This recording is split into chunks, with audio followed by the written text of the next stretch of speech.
ये 1111 आपकी सफलता के नए द्वार खोल सकता है। ये समझिए आपकी ज़िंदगी बदल सकता है। आप सर्वे भवन्तु सुखिनः, सर्वे सन्तु निरामयाः। सभी निरोगी रहें, प्रसन्न रहें, संपन्न रहें। इसी भावना को प्रबल करते हुए स्वागत करती हूँ आप सभी का, आप सबके ही चैनल संकल्प से साधना में, और मैं हूँ दीपा। दोस्तों, कल मैंने वीडियो डाला था इसी टॉपिक पर, आज फिर बना रही हूँ 1111 पोर्टल और लॉ ऑफ अट्रैक्शन। दोस्तों, कोई भी आपको इच्छा पूरी करनी है, उसके साथ जब तक आप अपनी फीलिंग को नहीं जोड़ेंगे, आप अपनी भावना को नहीं जोड़ेंगे, तब तक आपकी वो इच्छा पूरी नहीं हो सकती। लॉ ऑफ अट्रैक्शन आपके लिए काम नहीं कर सकता। और आप अगर छोटी-छोटी बातों में पड़े रहते हैं, ईगो है आपके अंदर, जलन की भावना है, तो भी आपके लिए लॉ ऑफ अट्रैक्शन कभी काम नहीं कर सकता है। जब आप अंदर से साफ-सुथरे होते हैं, तभी चीज़ें काम करती हैं। इस तरह से समझेंगे, जैसे मान लीजिए आपको कोई फसल बोनी है, तो उस खेत में बहुत सारा खरपतवार है, तो आप वो फसल बोएँगे, बीज बोएँगे, तो क्या वो उगेंगे या उग भी जाएँगे कुछ बहुत, तो क्या वो ग्रो करेंगे? बिल्कुल नहीं करेंगे। उसी तरह से आप अगर ईगो रखते हैं, छोटी-छोटी बात पकड़ के रखते हैं, किसी की इधर-उधर की छोटी-छोटी बातें करते रहते हैं, कभी किसी की चर्चा, कभी नकारात्मक बातों में पड़े रहते हैं, तो लॉ ऑफ अट्रैक्शन आपके लिए कभी काम नहीं करेगा। और जो भी आपको इच्छा अपनी रखनी है, पूरी करनी है, उसके लिए आपको उस इच्छा के साथ अपनी फीलिंग को जोड़ना है। आप ऐसे कितनी भी स्क्रिप्टिंग कर लें, कितने भी अफ़र्मेशन बोल लें, आपके लिए वो इच्छा कभी पूरी नहीं हो सकती, जब तक आप अपनी फीलिंग नहीं जोड़ सकते। और 1111 पोर्टल को आप समझिए, ये अध्यात्म की जागृति का, ये समझिए जागृति का ये प्रतीक है। ये ब्रह्मांड के दरवाजे की चाबी है 1111। 11 नवंबर को बहुत ही शुभ माना जाता है। ये 1111 आपकी सफलता के नए द्वार खोल सकता है। ये समझिए आपकी ज़िंदगी बदल सकता है। आपको एक ही दिन स्क्रिप्टिंग नहीं करना है, अफ़र्मेशन नहीं लिखना है, पूरे महीने लिखना है, और पूरे महीने अपने शरीर की ऊर्जा को हाई रखना है। किसी नेगेटिविटी में नहीं पड़ना है, बहुत साफ-सुथरे रखना है। कल का वीडियो नहीं देखा है तो उसको देख लीजिए, उपयोगी है। आपको कृतज्ञता को, अपने जीवन में आभार को बहुत ही ज़्यादा फ़ॉलो करना है। हर एक चीज़ के लिए आपको आभारी रहना है। जो भी अच्छी चीज़ें आपके जीवन में आई हैं, उनके लिए आपको बहुत आभारी रहना है। इसके लिए आप जर्नलिंग कर सकते हैं, डेली डायरी लिखिए। उसमें जो भी चीज़ें आपके पास हैं, उसके लिए आभार व्यक्त कीजिए। तो इससे आपके शरीर की ऊर्जा बढ़ेगी। आपको छोटी-छोटी बातों में बिल्कुल नहीं पड़ना है। और जैसे मैंने कल बताया था, 2 कागज़ में आपको अपनी इच्छाएँ लिखनी है। एक कागज़ में सारी इच्छाएँ लिखनी है, फिर दूसरे कागज़ में रोज़ एक इच्छा को ऐड करते जाना है, लिखते जाना है। जिस कागज़ में आपने सारी इच्छाएँ लिखी हैं, उसी कागज़ से एक-एक इच्छा आपको दूसरे कागज़ में लिखते जानी है।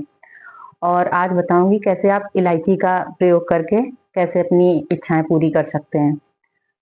तो दोस्तों, ये लॉ ऑफ अट्रैक्शन बहुत लोगों के साथ काम कर रहा और बहुत लोगों के साथ काम नहीं कर रहा। ऐसा क्यों है? तो जिनके साथ काम कर रहा, उनकी इंटेंशन कुछ अलग तरह की होती है। जैसे बड़े-बड़े लोग हैं, बड़े बहुत ही पैसा जिनके पास आता है, आता ही जाता है।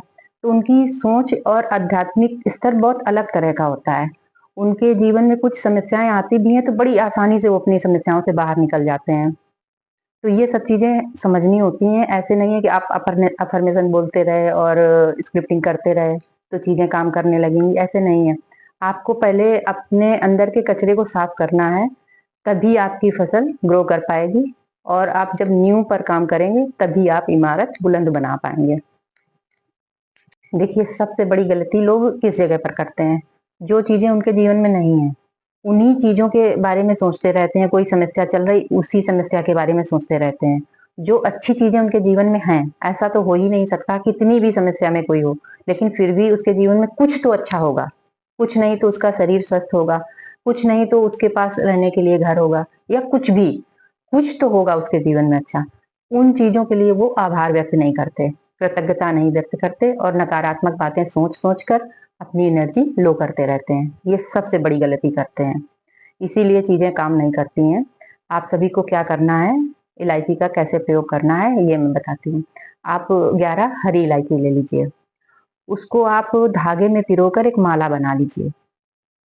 उसके बाद आप जिस शक्ति को मानते हैं, जिस देवी-देवता को मानते हैं, उस देवी देवता के मंत्रों का उच्चारण करना है आपको। आप अपने मंदिर, जहां पर आप पूजा पाठ के लिए मंदिर बना रखा हो आपने, वहां बैठ जाइए शांति से, दिन में किसी भी समय। लेकिन अगर 11 बजे करेंगे, दिन में 11 बजे या रात में 11 बजे, तो चीजें और जल्दी काम करेंगी। तो आप अपने मंदिर के पास बैठ जाइए, आसन वासन बिछाकर बैठ जाइए, 4-5 लंबी गहरी सांसें लीजिए।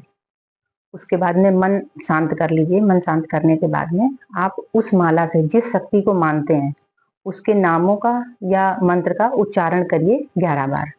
उस माले से उच्चारण करिए। उसके बाद में आपने जो इच्छा, कल के वीडियो में मैंने बताया था, दूसरे कागज पर रोज एक इच्छा लिखते जाना है।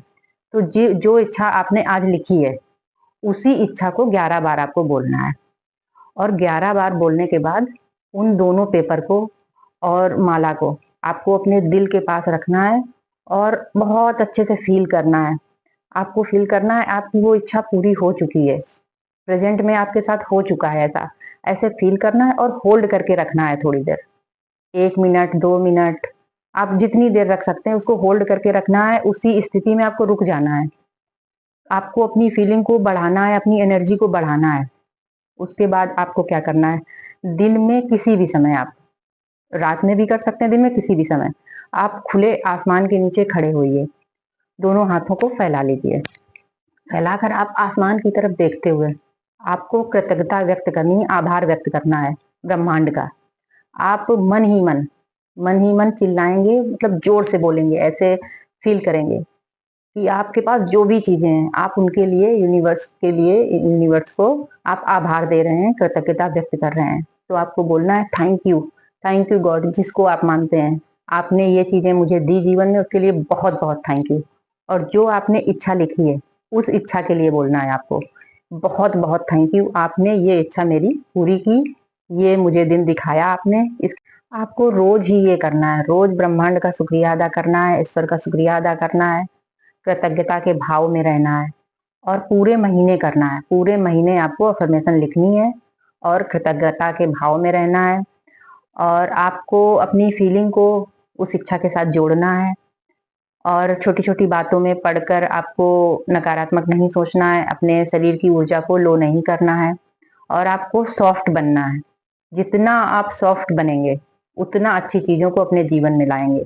आपने ये सुना होगा, फल वाला पेड़ हमेशा, जिस पेड़ में फल लगे होते हैं वो पेड़ कभी तना हुआ नहीं खड़ा होता, हमेशा झुका हुआ होता है। तो आप सॉफ्ट बनिए। जितना आप सॉफ्ट बनेंगे उतना आप अच्छी चीजों को अपने जीवन में ला पाएंगे, आकर्षित कर पाएंगे। तो चलिए फिर मिलते हैं अगले वीडियो में अगली जानकारी के साथ। बने रहिए मेरे साथ।